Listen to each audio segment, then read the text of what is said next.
One of the main attractions if you go to Lovina Beach in North Bali is to go on a sunrise dolphin tour. And while they sound absolutely amazing and I really wanted to go, I did some research before going, which made me decide against it. Absolutely 100%, I will not do it. And here's why.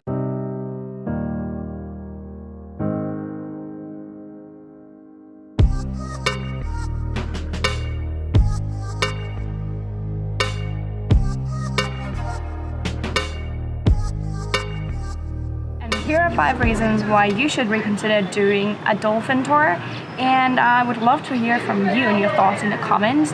Give me a thumbs up or a thumbs down if you like or disagree. And yeah, let's get this started. Number 1, you don't actually have to book a tour online. There's plenty of tours where you can do that, and there's plenty of local stores which offer these tours. You could basically just show up on the beach, especially during high season. There will be fishermen doing their job anyway, and they would love to take you on their boats for a little fee and show you the dolphins and really get up close. But there's a problem. They are not certified to do that. They are not certified in how to train and teach and work with animals, so they don't know anything from a marine biologist's point of view of how to handle wild animals, in particular dolphins, which are very intelligent and sensible creatures. To really do animal tourism properly, you need an educated expert.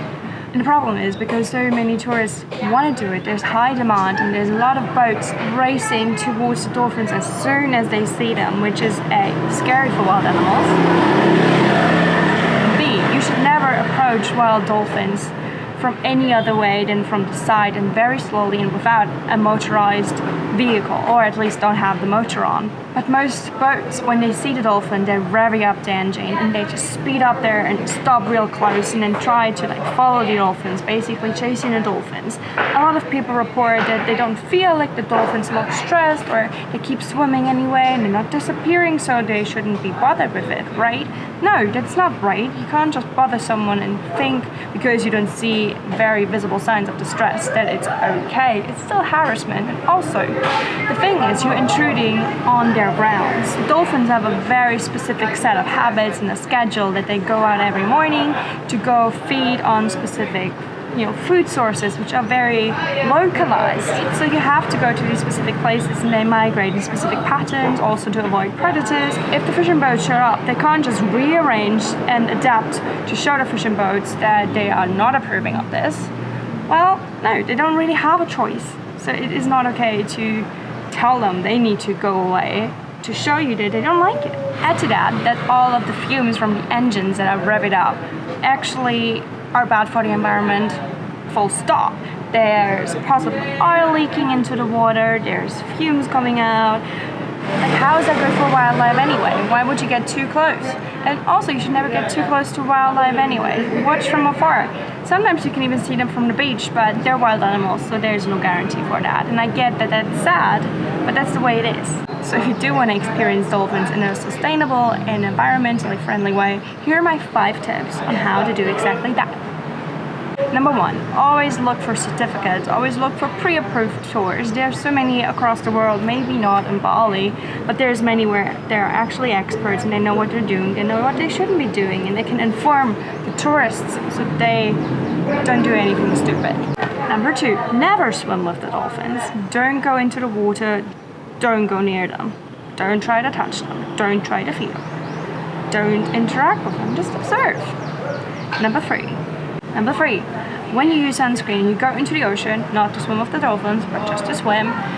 Make sure your sunscreen is biodegradable and environmentally friendly, because it also pollutes the ocean much more than we thought.